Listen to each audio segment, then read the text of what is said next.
છેલ્લા 2 દિવસથી પેટ્રોલ ડીઝલની અછતની અફવા ઉડી પરિસ્થિતિ આપણે સૌએ જોઈ અને ત્યારબાદ હવે આજે પરિસ્થિતિ સામાન્ય થઈ રહી છે ત્યારે અમદાવાદમાં ઈવી વ્હીકલની ડિમાન્ડ વધી છે।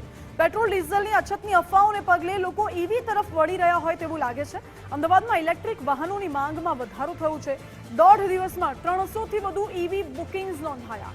2 દિવસમાં ઈવીની ઇન્ક્વાયરીમાં 200% વધારો થયો છે। રોજની 40 અને મહિનામાં 1200 ઈવી કારનું વેચાણ થાય તેવી વિગતો મળી રહી છે।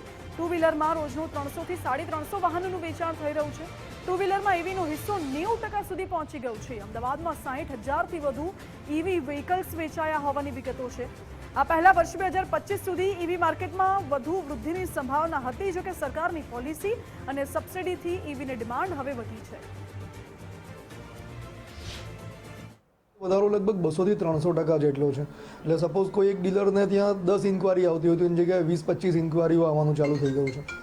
અને આપણે ઈવીની વાત કરીએ તો ઈવીમાં હાલના અંદર ગુજરાતમાં ટુ વ્હીલરના અંદર 6 થી 6.5%, એટલે total penetration of total two wheelers જે વેચાય છે એમાં ઈવીનું પેનિટ્રેશન 6.5% જેવું છે।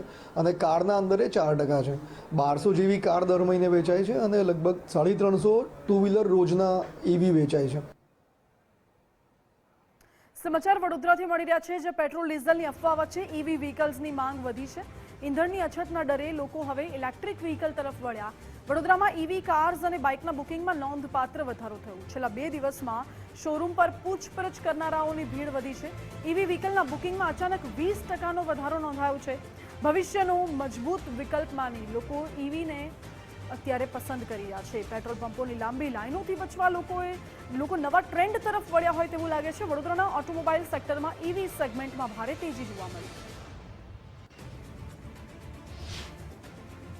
એટલે અમે તો ઓલરેડી 8 મહિનાથી આ યુઝ કરીએ છીએ અને અમારો પર્સનલ એક્સપિરિયન્સ એવો છે કે this is one of the best option, right.